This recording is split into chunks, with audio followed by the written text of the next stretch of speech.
Келесі 516 есебіміз. Сканерде шығарманың бірінші сағатта 5-тен 2-сінің, екінші сағатта 3-тен 1-інің көшірмесін дайындады. Қалғаны 3-ші сағатта көшірілді. Сканерде 3-ші сағатта шығарманың қандай бөлігін дайындады дейді. Бірінші сағатта 5-тен 2-сін дайындаған, қосамыз, екінші сағатта 3-тен 1-ін дайындаған. Ортақ бөлім береміз. 15 санынан 5 болады, 3 болады. Сонда 15, 6 қосылған 5. Сонда 15-тен 11-ге тең болады. Яғни 2 сағатта 15-тен 11 бөлігін дайындаған. Енді бізде жалпы бір бөлікті 1 деп жазып аламыз. Бастапқы бөлікті 1 деп жазып аламыз.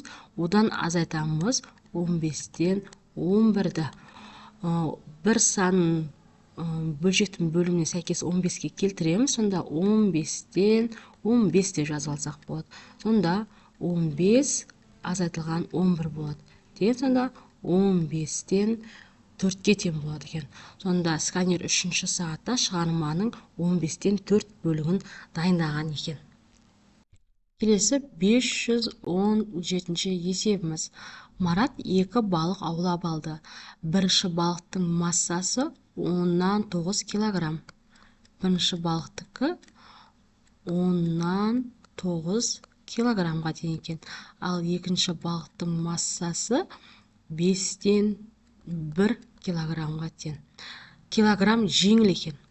Бірінші балыққа қарағанда 10-нан 1 килограмм жеңіл. Марат барлығы неше килограмм балық аулады дейді.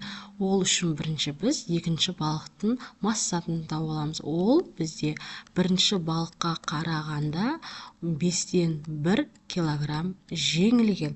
Ол үшін азайтамыз, ортақ бөлім береміз. 10 санынан 2 болады. Сонда 10-нан 9 азайтылған 2, яғни 10-нан 7-ге тең болады. 10-нан 7 килограмм деген ол бізде екінші балықтың массасы. Сұрақта сұрап тұр, бізде барлығы неше килограмм балық аулады дейді. Бірінші балығымыз 10-нан 7 килограмм, бірінші балығымыз 10-нан 9, екінші балығымыз 10-нан 7 килограмм. Екеуін қосатын болсақ, 10-нан 16 килограмм болады. Оны араласанға айналдырып алатын болсақ, 1,6.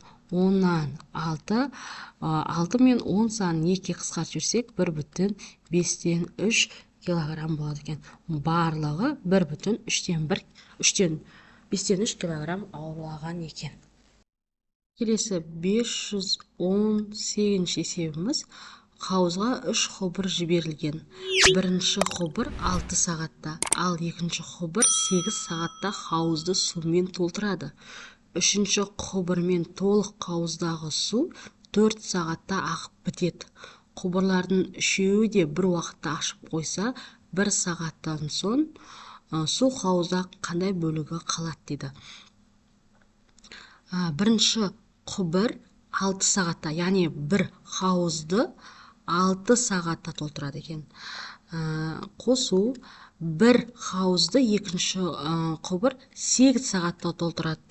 Ал үшінші құбыр сол қауыздағы суды 4 сағатта ағып бітіреді, яғни шығын, ағат болса минус болады, 1 бөлінген 4-ке тең болады. Енді ортақ бөлім береміз. Ортақ бөлім бізде 24 саны болады. 4-тен берейін, 6-дан береміз, 3-тен береміз. Бөлшектің бөлімі 24-ке тең болады. 4 қосылған 3 азайтылған 6. 24 болады, 7-тен аламыз 6-ны 1.